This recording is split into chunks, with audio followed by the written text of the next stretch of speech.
अस्सलाम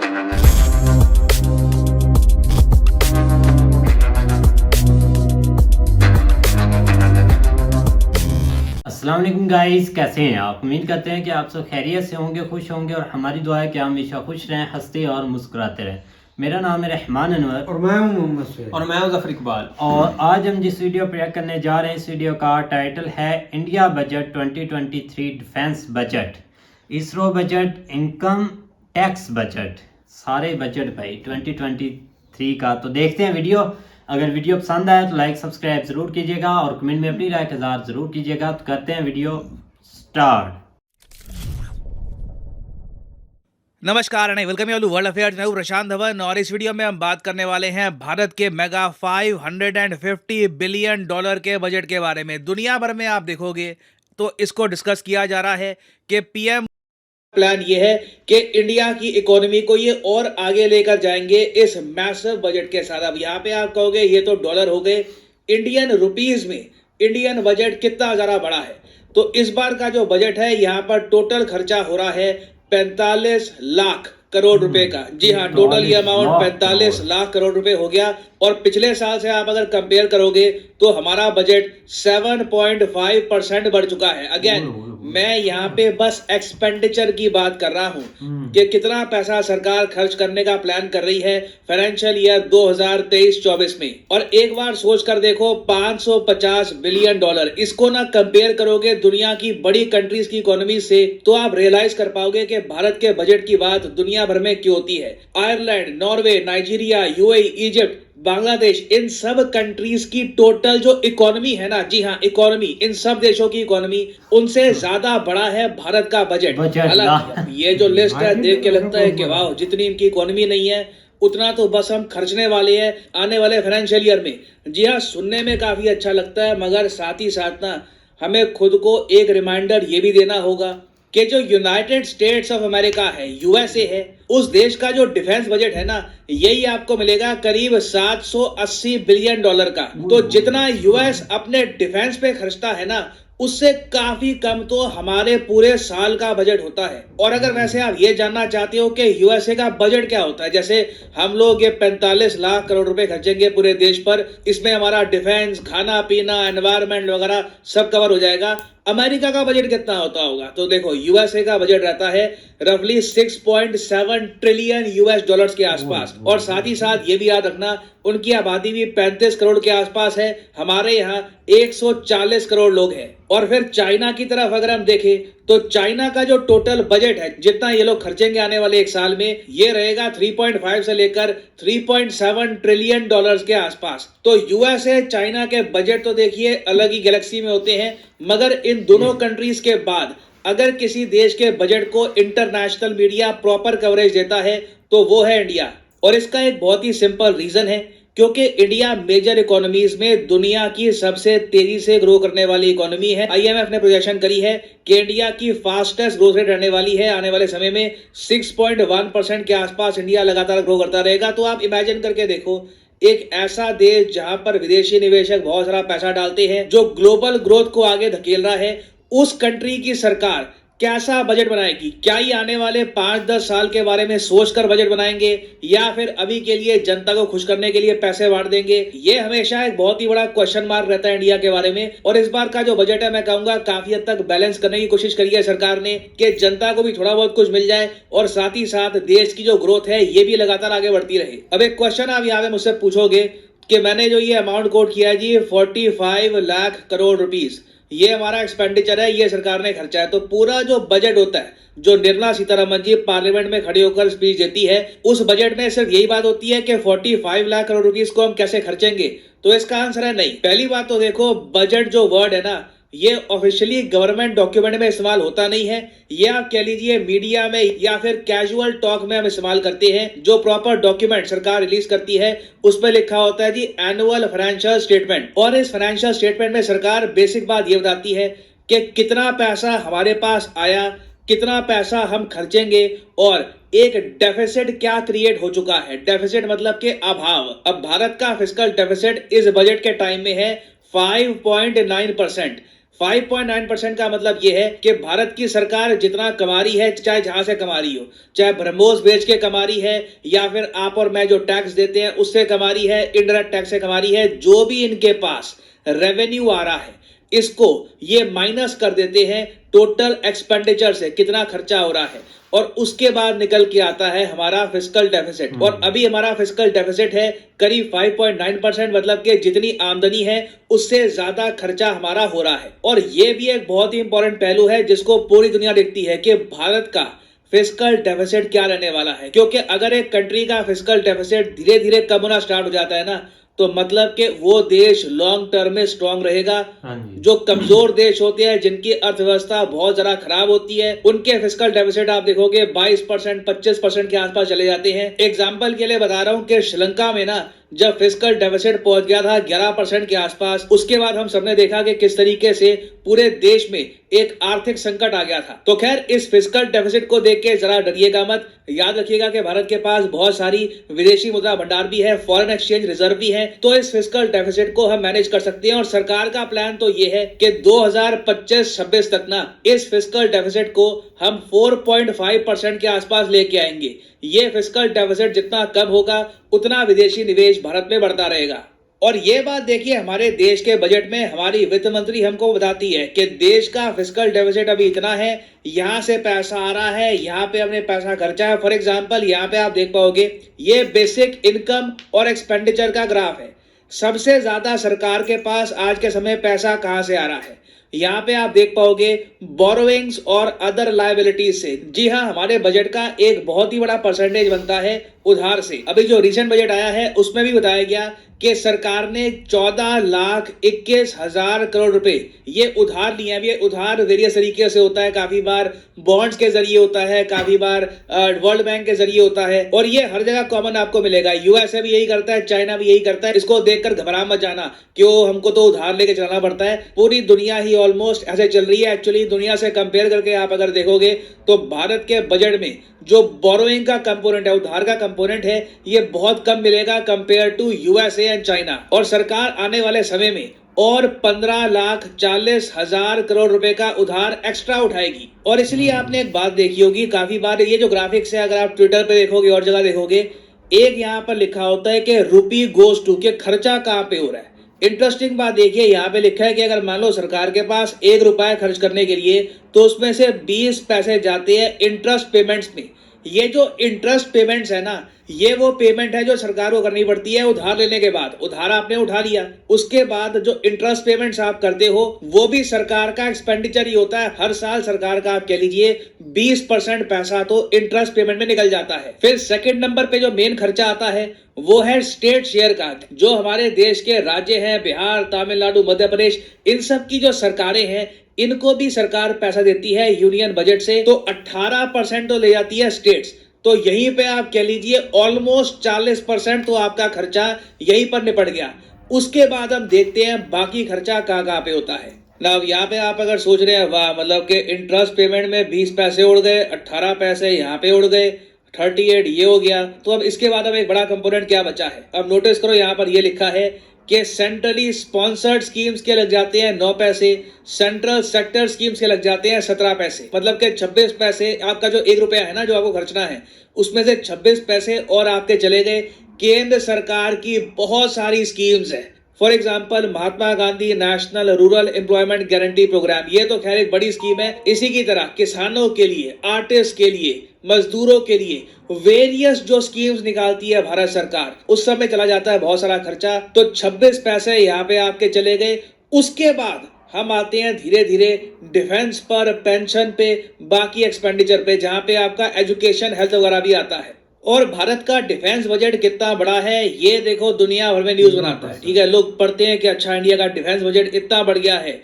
10% बढ़ गया, 5%, 13% बढ़ गया। तो अब यहाँ पे आप देख पाओगे आर्टिकल है कि defence budget raised 13% to 5.93 lakh crore rupees. और ये बात सिर्फ इंडिया में नहीं, पाकिस्तान में भी न्यूज में आती है, इवन चाइना में भी। चाइना पाकिस्तान में आप देखोगे वो लोग काफी इंटरेस्ट लेते हैं इस बात पर कि इंडिया का डिफेंस बजट कितना बढ़ाया गया है। अब यहाँ पे आप देख पाओगे, ये पाकिस्तान का न्यूज आउटलेट है, ये लोग कह रहे हैं कि इंडिया ने अपना जो डिफेंस बजट है ये अब कर दिया है $72.6 बिलियन एमिड टेंशंस विद चाइना।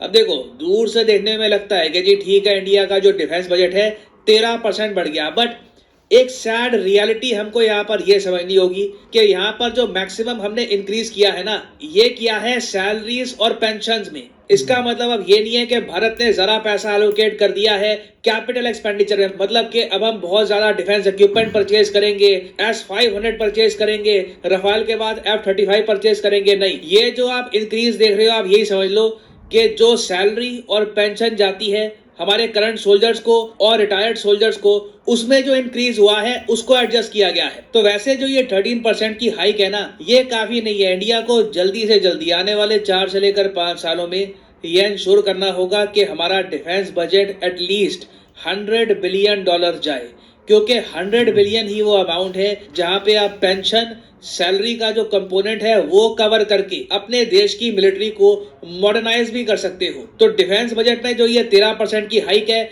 ये देखकर एज्यूम मत कर लेना कि बहुत बड़ी तरक्की हुई है, अभी भी बहुत कुछ करना बाकी है। अब इंडिया के डिफेंस सेक्टर का खर्चा अपने आप में ठीक ठाक होता है, 6 लाख करोड़ का, ऑलमोस्ट 6 लाख करोड़ का तो खर्चा यहाँ पे हो गया। मगर इसके अलावा ना दुनिया एक और बहुत ही इंपॉर्टेंट खर्चे पर ध्यान रखती है भारत के बजट में, ये है कैपेक्स। जब हम बात करते हैं कैपेक्स की, तो इसका मतलब होता है कैपिटल एक्सपेंडिचर। दुनिया भर के निवेशक, दुनिया भर के पूंजीपति भारत में ये देख रहे होते हैं कि सरकार कैपेक्स में कितना खर्चा बढ़ाएगी, क्योंकि कैपेक्स का मतलब होता है कि एक देश में बिल्डिंग्स में, इंफ्रास्ट्रक्चर में, इक्विपमेंट में, स्कूल्स में, हर जगह आप कितना जरा खर्च करने को तैयार हैं। तो सरकार ने जो केपेक्स का टारगेट है, कैपिटल एक्सपेंडिचर का टारगेट है, ये 33% बढ़ाकर अब कर दिया है 10 लाख करोड़ के भी ऊपर, जिसका मतलब हमारी जो टोटल जीडीपी है इसका 3.3% हम खर्चने वाले हैं केपेक्स में। अब वैसे देखने में काफी ज्यादा लगता है, क्योंकि पिछली बार हमारा जो केपेक्स था जीडीपी के हिसाब से ये 2.7% था of the total GDP.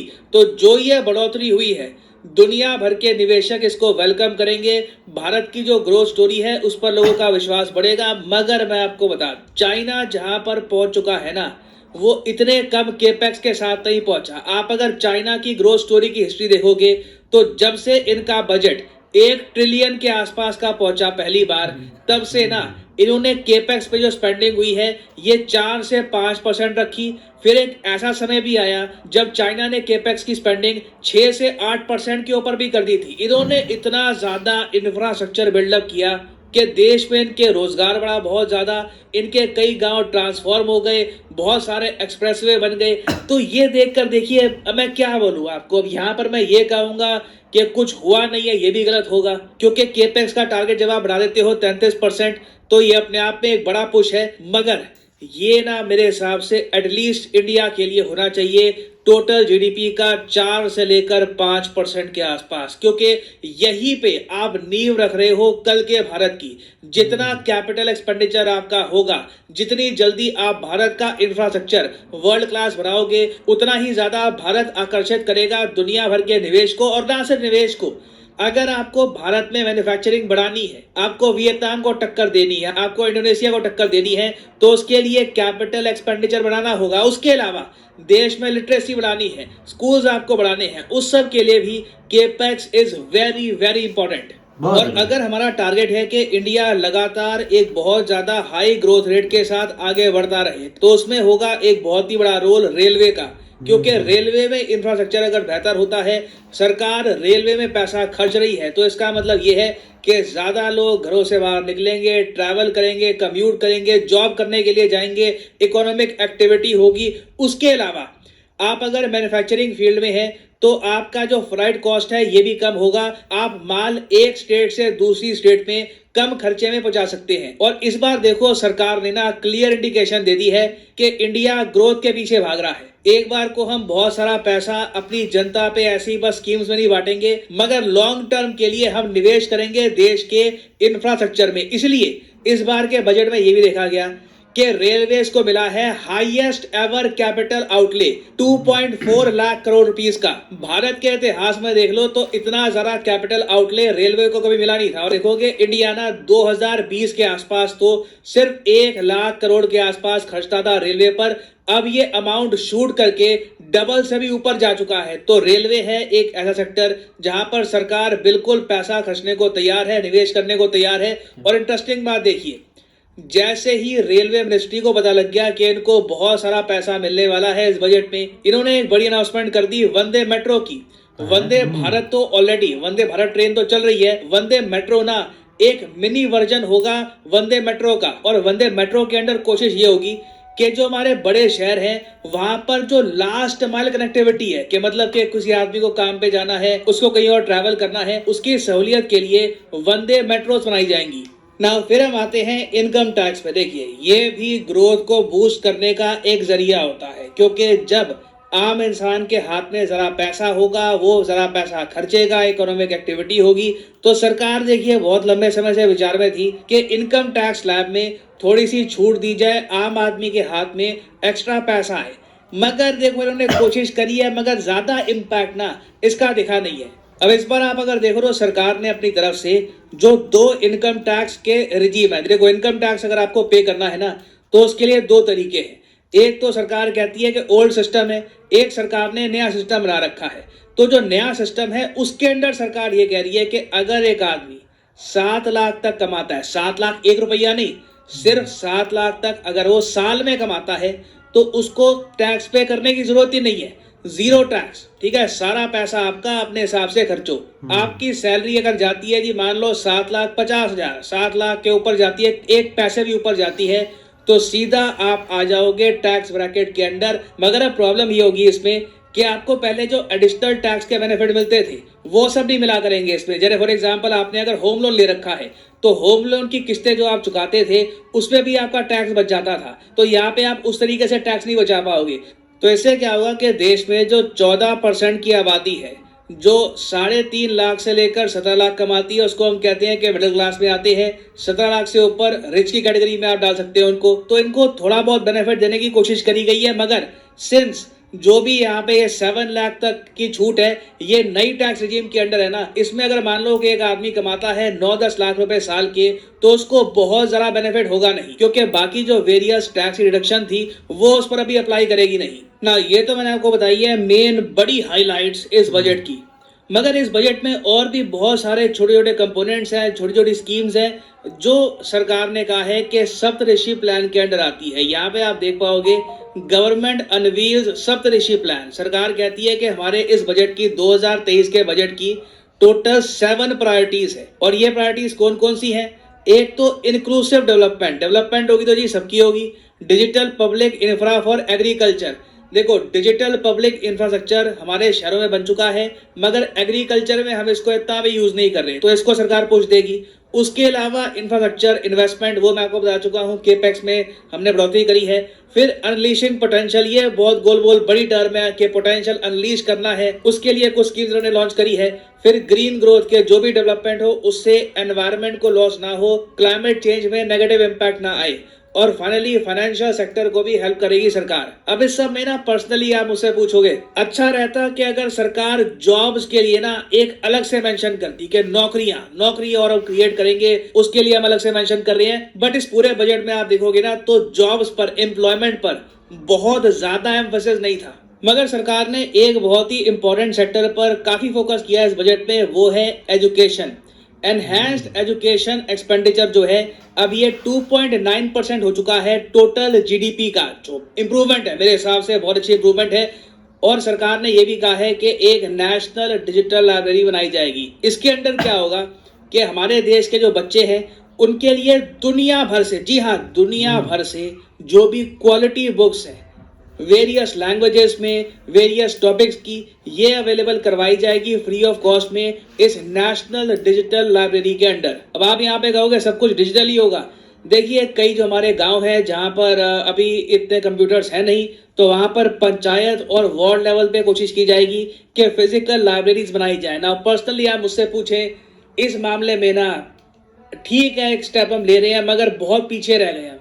China में आप देखोगे वर्ल्ड क्लास लाइब्रेरी से बना चुके हैं और ये एक बहुत ही इंपॉर्टेंट पार्ट होता है एक एजुकेटेड समाज बनाने का, एक ऐसा समाज जो प्रोग्रेसिव सोच रखता हो। अब फॉर एग्जांपल यहाँ पे आप देख पाओगे ये चाइना में तिनजन एक एरिया है, वहां पर इन्होंने ये लाइब्रेरी बनाई है। ये होती है लाइब्रेरी, ये होती है इन्वेस्टमेंट। इससे देखिए आप लोगों की जो जिज्ञासा है किताबों के प्रति, ज्ञान के प्रति, या बढ़ाते हैं, समाज में एम्पैथी जागती है। क्योंकि याद रखिएगा एक समाज जितना पढ़ेगा, जितना एजुकेटेड होगा, उतना आप देखोगे ओवरऑल वहां पे वुमेन एम्पावरमेंट होगी, लोग ज्यादा पीसफुल तरीके से रहेंगे।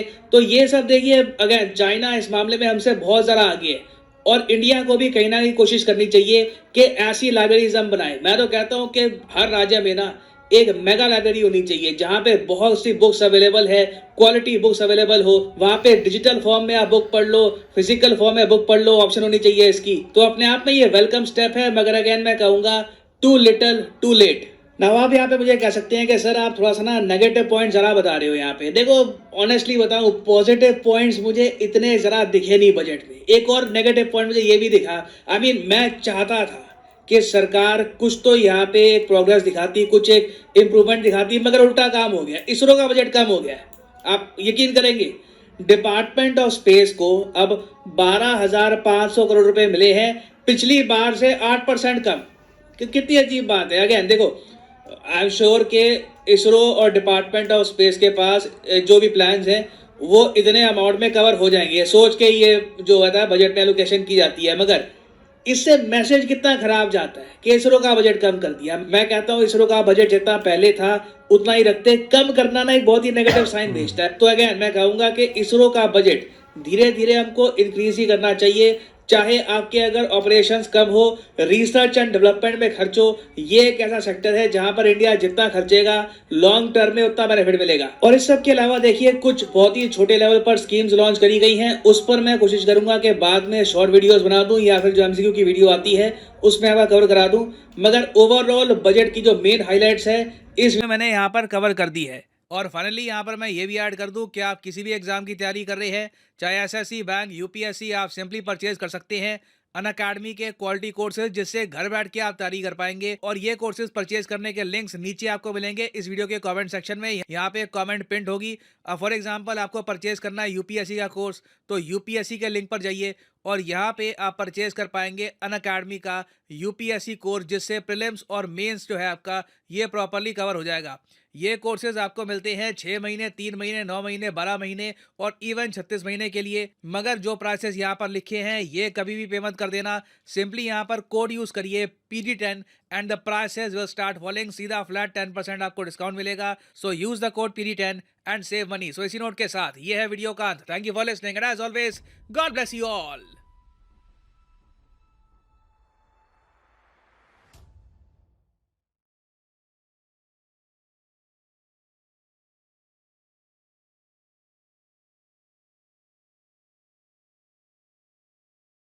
गाइस तो जैसे कि वीडियो देख रहे थे, बजट की हमने रात को भी वीडियो वैसे बनाई थी, लेकिन सर प्रशांत ने बहुत ज़्यादा डिटेल्स में वो गए हैं, तो उन्होंने हर एक जो चीज़ है ना उसके बारे में बता दिया। मतलब जितनी भी अपडेट्स थी या जहाँ जहाँ ज़्यादा लगने हैं पैसे या जहाँ कम लगने हैं।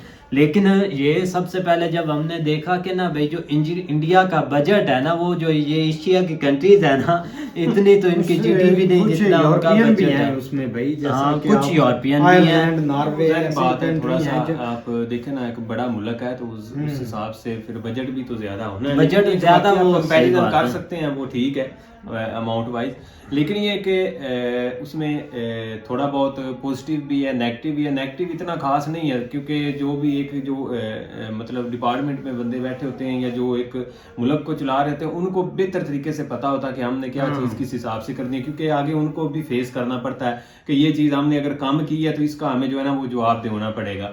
तो इस हवाले से बहुत सारी चीज़ें अभी जो उन्होंने अनाउंस की, फिर अभी इसमें चेंजिंग भी होगी, उसके बाद ही पास होगा। यहाँ पे जाहिर बात है कि जो एक प्लान करते हैं ना, उन्होंने हर चीज़ एक मैनेज रख कर ये बजट बोलता है, क्योंकि हर चीज़ का पता भी होता है इधर इतना हमने खर्चना है, इधर इतना खर्चना है। लेकिन हमारे पॉइंट ऑफ व्यू से भाई हमें तो नहीं लगता कोई इसमें नेगेटिव है।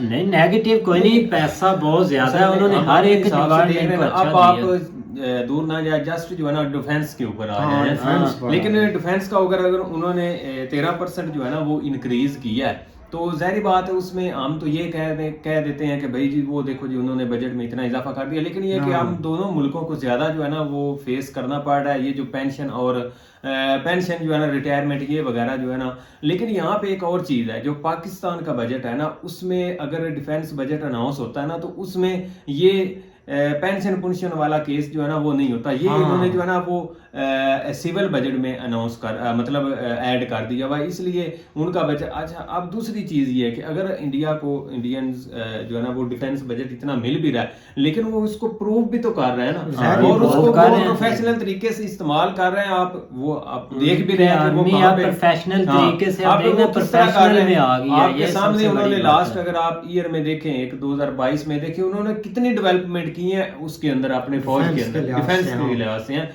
आप देख लें उन्होंने बहुत सारी कोई डील्स भी की हैं, जिसके थ्रू S-400 है, तो वो चलो पुरानी डील है, मतलब ये कि वो कहीं ना कहीं उसको खर्च करता नजर भी आता है कि ये अपना किरदार अदा कर रहे हैं। बाकी मेज इंडिया के ऊपर अगर आए तो भाई उन्होंने आपके सामने एक बड़ा एयरक्राफ्ट दे दिया और आने वाले वक्त में और आपको देंगे। तो ये चीज है कि वो एक लगता भी नजर आता है, और उसको आपने जो है ना वो मुल्क में किसी को फील भी नहीं होती ये चीजें। तो हमारे थोड़ा सा ने ये बताया कि ये जो बजट बढ़ा है ना आर्मी का या डिफेंस का, तो ये उन्होंने पेंशन या तनख्वाहों में बोला है कि तो ये मैं वही तो कह रहा हूँ। या मेरी बात सुनो, एक मतलब कि आप बजट जब बोलता है ना, तो हमारे तो इधर हलचल मच जाती है कि भाई उसको नहीं मिला, उसको नहीं मिला। पहले जब पिछला बजट बोला था तब उस बेचारे को भी नहीं मिला, आपने किया क्या बजट में। लेकिन इंडिया का देखो, एक बजट जब भी बोलता है ना, मुझे नहीं लगता कि उधर इतने एक सवाल जवाब होते होंगे, आपने कहाँ खर्चा है, आपने किया क्या है, क्योंकि इतनी डेवलपमेंट हुई है, लोग देख भी रहे हैं, उनको लगे हुए नजर आ रहे होते हैं ना पैसे के। ये बात है कि इतना मतलब उधर एक इसकी एक ट्रेंड नहीं चलता या नेगेटिव नहीं चलती या यार आप देखें कि आपने जो ट्रेन्स देखी हैं इंडिया में, एक से एक बढ़कर ट्रेन है। अब वो ट्रेन जो मिनिस्टर आएगा रेलवे स्टेशन, रेलवे मिनिस्टर, तो भाई देख लें कि उनको बजट जब ज्यादा मिला है, उन्होंने और चीजें बता दी कि भाई आपको वंदे मेट्रो मिलेगी, आपको ये चीज मिलेगी, ये चीज मिलेगी। मैं उनका चैनल फॉलो करता हूँ, वो रोज कोई ना कोई स्पीच दे रहे हैं, रोज नई से नई कोई डेवलपमेंट, कोई मेट्रो, इसके बारे में बता रहे होते हैं। जस्ट रेलवे में इतनी वो डेवलपमेंट लेके आ रहे हैं बहुत ज्यादा। एक चीज जो है ना वो हम जो है ना रात को भी थोड़ी सी हमें समझ नहीं लगी थी, लेकिन जो हमारे आपने सरकारी मुलाजमीन है, ठीक है ना, हमारे बजट में सबसे ज्यादा जो इंतजार होता है ना वो सरकारी मुलाजमीन को होता है कि हमारा कितने % इन्होंने इंक्रीमेंट लगाया है। जाहिर बात है सालाना उनका लगता है। तो यहाँ पे इस बजट में जो है ना वो सरपरशान ने भी इसके ऊपर कोई नहीं बात की कि मतलब हमारे जो सरकारी मुलाजम है उनका हमने बजट बढ़ाया या मतलब उनकी सैलरी वगैरह इंक्रीज की है। तो ये चीज़ें बाकी उसके अलावा जो टैक्स वगैरह लगे हैं वो उतना ठीक लगे तो हैं, लेकिन चलो डिटेल में बताने के लिए वो टाइम लगता है। लेकिन ये कि ये पॉइंट जो है ना वो नहीं क्लियर हुआ उनका।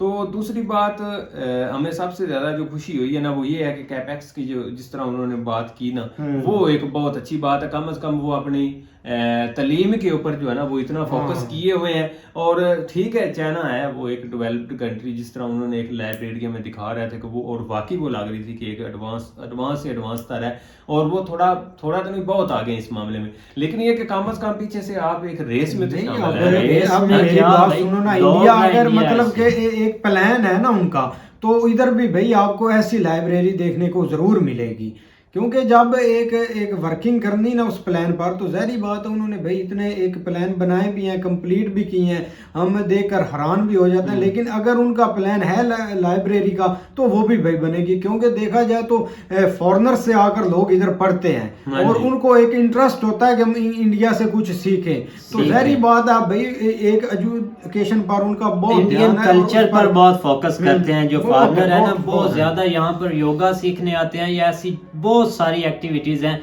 जिनके लिए यार मैंने ऐसे मतलब के फॉरेनर के वीडियो देखे हैं जो कि एक मतलब के समझते हैं कि अगर हम इंडिया में जाएंगे ना तो हमारा एजुकेशन लेवल और बढ़ेगा, क्योंकि इतनी उधर मतलब कि एजुकेशन पर उनकी है एक फोकस है, बहुत ज्यादा फोकस है। लेकिन यहाँ पे आप देखो ना, अगर ग्रीन ग्रोथ की जिस तरह वो बात कर रहे थे, ग्रीन ग्रोथ है, और जो भी उनका एक डेवलपमेंट पैकेज होगा या मतलब कोई भी चीज डेवलप करते हैं जिसमें रोड वगैरह हर चीज बिल्डिंग वगैरह आ जाती है, लेकिन ये कि वो अपना क्लाइमेट चेंज के हवाले से अपने इन्वायरमेंट के ऊपर जो है ना वो असरअंदाज नहीं होगा, उसमें जो ग्रीनरी या जो भी एक खूबसूरती बनाएंगे वो बरकरार रखेंगे। अब हमारे यहाँ पे ये है कि जब भी कोई इस तरह का प्रोजेक्ट बनना, उन्होंने ये नहीं देखना कि दरख्त लगाने नहीं लगाने, ये चीजें जो है ना वो खत्म, अंधाधुंध एक करके तो वो साइड पे हो जाते हैं। लेकिन ये कि कम से कम एक स्पेशल जो उन्होंने इस चीज के ऊपर फोकस किया है। भाई मेरे इंडिया आप देखो ना, जैसा कि उनके एक लीडर हैं, लीडर ही करता है ना लीड हर चीज, तो भाई उनके लीडर बहुत अपने मुल्क से एक